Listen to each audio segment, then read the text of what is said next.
Assalamu alaikum wa rahmatullahi wa barakatuh. Alhamdulillah wassalatu wassalamu ala rasulillah wa ala alihi wa sahbihi wa man walah. Leo ni siku nyingine ya kumweleza mtu mwingine katika wale wanaopendwa na Allah subhanahu wa ta'ala kwenye kipindi chetu hiki cha wanaopendwa na wasiopendwa na Allah jalla jalaluhu.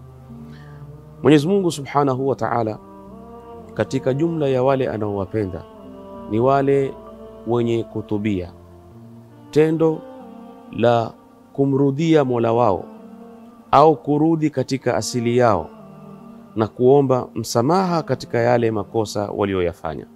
Mwenyezi Mungu subhanahu wa ta'ala asema kwenye Qur'ani, inna Allaha yuhibbu at-tawwabin. Jambo hili au aya hii imekuja mara moja katika suratul Baqara aya 222. Inna Allaha yuhibbu at-tawwabin, hakika Mwenyezi Mungu huwapenda wale wenye kutubia.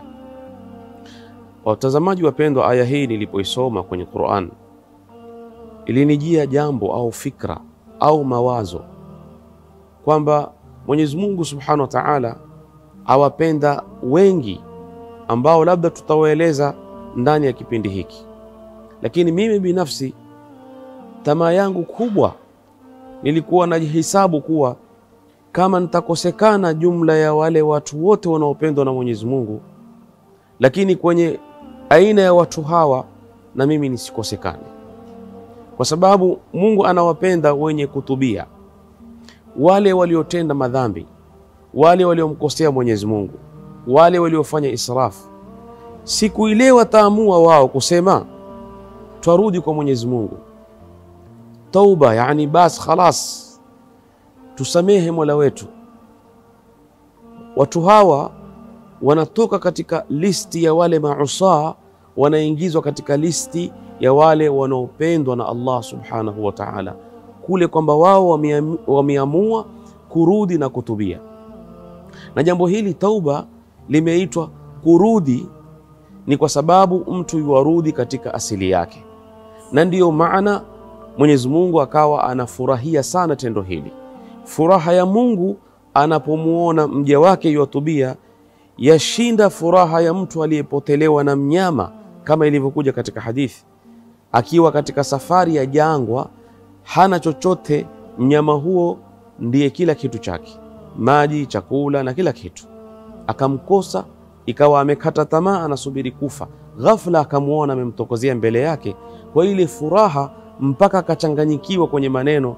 Akamtazama ule, akatazama juu mbinguni na kumtazama ule mnyama wake, kisha akasema, Allahumma anta abdi wa ana rabbuk, Mola wangu wewe ni mja wangu na mimi ni Mola wako. Tazama alivyokosea, kosa kubwa sana, lakini Mungu alimsamehe sababu alikosea kwa sababu ya furaha iliyovuka mipaka. Basi Mwenyezi Mungu jalla jalalu yuwafurahi zaidi kuliko mtu aina hiyo anapomuona mja wake ametubia. Hivyo basi mimi na wewe tusikosekane katika jumla ya wale ambao watapendwa na Mungu kupitia jambo hili la kutubia au kurudi kwa Mwenyezi Mungu subhanahu wa ta'ala. Narudia aya, inna Allaha yuhibbu at-tawwabin, Mwenyezi Mungu anawapenda wenye kutubia. Mwenyezi Mungu atujalie na sisi ni miongoni mwa hao. Sallallahu ala nabina Muhammad wa ala alihi wa sahbihi wa sallama tasliman kathira. Wassalamu alaykum wa rahmatullahi wa barakatuh.